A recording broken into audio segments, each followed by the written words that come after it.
Warga di kota Samarinda, Kalimantan Timur masih harus antre untuk mendapatkan LPG 3 kg di pangkalan.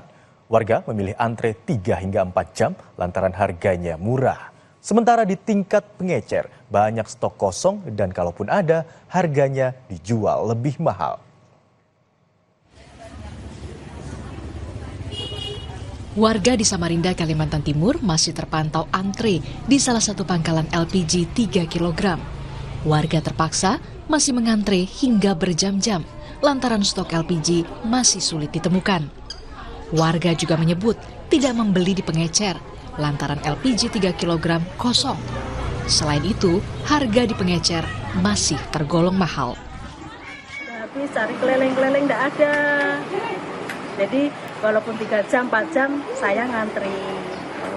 Ya, antri harus sabar gitu. Kenapa nggak beli di pengenceran, Bu? Nah, di pengenceran tuh kadang-kadang ada enggak.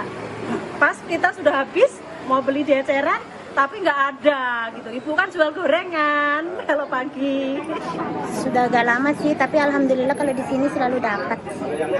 Kalau di tempat lain memang susah. Kenapa nggak beli di pengenceran, Bu? Di pengeceran mahal.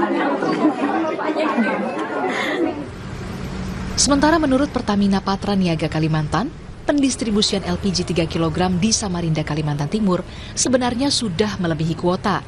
Pertamina telah mendistribusikan 3.097 dari kuota yang ditetapkan 2.957 atau 4,8% melebihi dari kuota. Pertamina juga memastikan sudah melakukan pengawasan hingga di tingkat pangkalan. Sedangkan untuk tingkat pengecer yang tidak terdaftar sebagai subpangkalan di Pertamina tidak menjadi tanggung jawab Pertamina.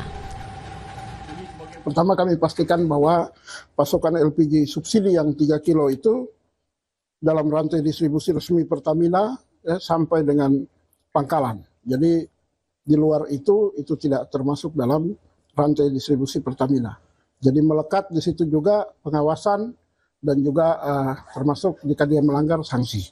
Itu ada di Pertamina. Jadi kami bisa pastikan bahwa kondisi stok sampai dengan ini adalah cukup, dan kemudian mengenai harga eceran di situ juga tidak ditentukan oleh Pertamina Patra Niaga, tetapi itu merupakan kewenangan dan domain dari kepala daerah. Pertamina telah berkoordinasi dengan sejumlah pihak, termasuk kepolisian, untuk pemantauan pendistribusian tepat sasaran. Rizal Mustafa, Jasmine Jafar, Kompas TV, Samarinda, Kalimantan Timur.